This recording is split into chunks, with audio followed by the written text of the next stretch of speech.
ഒരു വശത്തുനിന്ന് ഫെമിനിസം കുഴിച്ചു പോയി കഴിഞ്ഞാൽ മറുവശത്ത് ഈ തള്ളയുടെ വായിലായിരിക്കും നിങ്ങൾ ചെന്ന് പെടുന്നത്. അത്രയ്ക്ക് ഡേഞ്ചർ സാധനമാണിത്. ഫെമിനിസത്തിൽ PhD എടുത്ത 70കളിലെ വസന്തമായ ഒരു ബീവിച്ചിയെ കുറിച്ചാണ് ഞാൻ ഇന്ന് ഈ വീഡിയോയിൽ സംസാരിക്കാൻ പോകുന്നത്. അത് ആരാണെന്ന് ഞാൻ വിശദീകരിക്കേണ്ട ഒരു ആവശ്യം ഇന്ന് കേരളത്തിൽ ഉണ്ടാവുമെന്ന് എനിക്ക് തോന്നുന്നില്ല. സംഭവം എന്താണെന്ന് ഞാൻ ഒന്ന് ചുരുക്കി പറയാം. കാലാകാലങ്ങളായിട്ട് രേണുസുതിയാണ് അവരുടെ കണ്ടന്റ്, മെയിൻ കണ്ടന്റ്. പെട്ടെന്ന് ആ കണ്ടന്റ് അങ്ങ് ബ്ലോക്കായി. ആ സമയത്താണ് വിഷമത്തോടെ നമ്മുടെ ബീവിച്ചി സ്ക്രോൾ ചെയ്യുന്നതിനിടയിൽ പെട്ടെന്ന് ഒരു ഫോട്ടോ കണ്ടത്. ആദ്യം കരുതി ഒരു ബോളിവുഡ് നടിയായിരിക്കുന്നു, പിന്നെ കരുതി ഹോളിവുഡ് നടിയായിരിക്കുന്നു.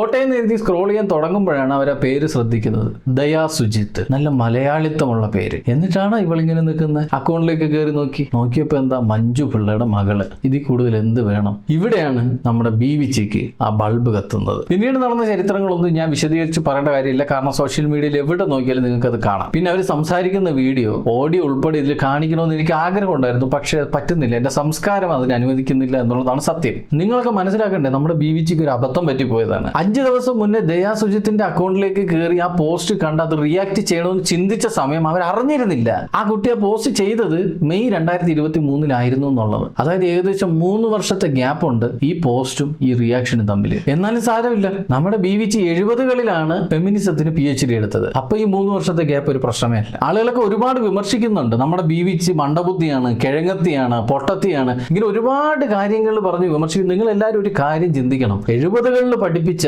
യഥാർത്ഥ ഫെമിനിസം എന്താണെന്ന് നമ്മളെ പഠിപ്പിക്കുക കൂടിയാണ് ആ ബീവി ചെയ്യുന്നത്. നിങ്ങൾ ആദ്യം അത് മനസ്സിലാക്കണം, എന്നിട്ട് നിങ്ങൾ വിമർശിക്കണം. അതിലൊരു വേദനയോടെ മെൻഷൻ ചെയ്യുന്ന കാര്യമുണ്ട്. അടുക്കളയിൽ കിടന്ന് സാമ്പാറും പച്ചടിയും കിച്ചടിയും കൂട്ടി സദ്യയും വിളമ്പി വീട്ടുകാരെ നാട്ടുകാരെ എല്ലാം സമാധാനപ്പെടുത്തിയിട്ട് ഭർത്താവ് പെട്ടെന്ന് വന്ന് ഫുട്ബോൾ കളിക്കാൻ പോകാന്ന് പറഞ്ഞു കഴിഞ്ഞാൽ അതിനും റെഡിയായിട്ട് നിൽക്കുന്ന ഒരു ഭാര്യയാണ്. സത്യസന്ധമായിട്ട് പറഞ്ഞു കഴിഞ്ഞാൽ വേദന ഉണ്ടാക്കുന്ന ഒരു കാര്യം. നിങ്ങൾക്ക് എങ്ങനെ ഇത് വിമർശിക്കാൻ പറ്റുന്നത്? എന്റെ ഭാഗത്തുനിന്ന് ഞാൻ പറയുന്നത്, എന്റെ എല്ലാ പിന്തുണയും ഞാൻ ബീവിച്ചിക്ക് തന്നെയാണ് കൊടുക്കുന്നത്. കാരണം ഇതുപോലുള്ള ശരിയായ ഫെമിനിസം ഈ നാട് മുഴുവനും പരത്തണം. എനിക്ക് 100% ഉറപ്പുണ്ട്, നമ്മുടെ ബീവിച്ചി ഒരിക്കലും ഹോളിവുഡ് ബോളിവുഡ് സിനിമകളൊന്നും കാണത്തില്ല. കാരണം അവരെ കൊണ്ട് കാണാൻ പറ്റത്തില്ല. ഈ സമൂഹത്തിലേക്ക് തെറ്റായ ഫെമിനിസം വാരി വിതറി എല്ലാവരും തെറ്റിദ്ധരിപ്പിക്കുകയാണ് ചെയ്യുന്നത്.